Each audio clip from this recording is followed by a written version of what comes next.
নমস্কাৰ সকলোকে মোৰ অন্য এটি ভিডিঅ'লৈ স্বাগতম জনাইছোঁ আৰু পুহমহীয়া এই ঠাণ্ডাতে আজি সন্ধিয়া আমাৰ জন্ম হ'ল এটা গৰু পোৱালি আৰু এয়া দেখিছেনে 5 মিনিটমান হৈছে জন্ম হোৱা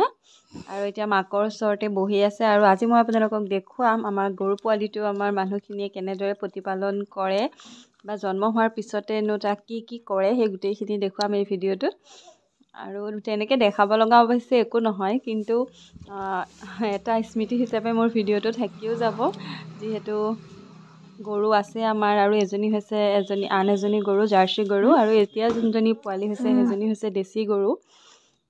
আৰু এতিয়া পোৱালিটো যিহেতু বহুত ঠাণ্ডাত কঁপি আছে আৰু অকণমান চৰ্দি লাগি আহিছে তো সেইবাবে ধুনীয়াকৈ এয়া খেৰেদি এইটো জাক বুলি কোৱা হয় খেৰেদি এনেকৈ জুই জ্বলাই পেলাই তাক সেকি থকা হৈছে আৰু সি মানে অকণমান আৰাম পাব টনটনীয়া হয় বুলি কয় এনেদৰে সেকি দিলে নহ'লে বহুত বেছি ঠাণ্ডা যিহেতু পোৱালিটো মাকৰ পেটৰ পৰা ওলাই আহে বহুত বেছি ঠাণ্ডা পায় বাহিৰত গতিকে এনেদৰে এয়া জুই সেকি তাক ধৰি ৰাখিছে যিহেতু এতিয়া থিয় হ'ব পৰাই নাই আৰু এইফালে মোৰ হাজবেণ্ড আৰু মোৰ শহুৰ দেউতা দেখিছেনে পূৰা লাগিয়ে আছে সন্ধিয়াৰ পৰা মানে আৰু মাকজনীকো বাহিৰত গোহালিৰ পৰা উলিয়াই বাহিৰত বান্ধি থোৱা হৈছে আৰু এয়া পোৱালিটোক ধুনীয়াকৈ এতিয়া সেকি আছে সি মানে থিয়ই হ'ব পৰাই নাই অলপ সময় যিহেতু লাগে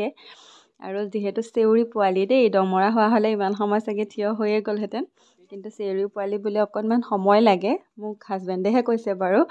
আৰু সেয়া দেখিছেনে এতিয়া ধুনীয়াকৈ জুইকুৰা জ্বলাই পেলাই তাক কোচত লৈ থাকিব লগা হৈছে হাজবেণ্ডে কৈছে বোলে ওজন আছে বহুত কষ্ট হয় এনেদৰে ধৰি থাকিবলৈকো আৰু এয়া পোৱালিটো খুব আৰাম পাইছে একদম জুই পুৰা সেক দি আছে যে আৰু আমি ইফালে মায়ে মই যিহেতু অকণমান আন্ধাৰটো টৰ্চটো জ্বলাই পেলাই ভিডিঅ'ও কৰি আছোঁ আৰু লগতে টৰ্চটো পোহৰটোও দি আছোঁ অলপ বাহিৰত যিহেতু আন্ধাৰ এতিয়া সন্ধিয়া হৈ গ'ল সেইবাবে আৰু হাজবেণ্ডৰ কাপোৰৰ অৱস্থা দেখিছেনে একদম গতি নাই আৰু হামিষ্টাৰে মানে গৰু খুব বেছি ভাল পায় আৰু সৰুৰ পৰাই বোলে বেটিক দিয়াৰ পৰাই এইখিনি কাম কৰিয়ে তেওঁ মানে কলেজ যোৱাৰ আগত গোটেই গৰু কাম যিখিনি দানা চানা খুৱাব লাগে এইখিনি গোটেইখিনি তেওঁ সৰুৰ পৰা কৰা বহুত ভালকৈ অভ্যাস আছে গতিকে তেওঁ আৰু দেউতাই গোটেই কামখিনি বহুত ধুনীয়াকৈ কৰে আৰু আজি সেইবাবে মই আপোনালোকক দেখুৱালোঁ এয়া দেখিছেনে পোৱালিটো অকণমান লাহে লাহে হেৰি হৈছে আৰু সেইবাবে এতিয়া মাকৰ গাখীৰ খাবলৈ দিয়া হৈছে অকণমান যিহেতু মাকৰ গাখীৰ খালেহে বোলে আৰু সোনকালে খোজকাঢ়িব পাৰিব টনটনীয়া হ'ব অলপ কিন্তু সেয়া খোৱাবলৈও বহুত বেছি দিগদাৰ বোলে আৰু এয়া মায়ে আনি খুৱাইছে এতিয়া মাকজনীক মিঠৈ পানী খাবলৈ দিব লাগে বোলে এইটো কিবা নিয়ম নে কিবা ভালৰ কাৰণে সেইটোহে মই নাজানো বাৰু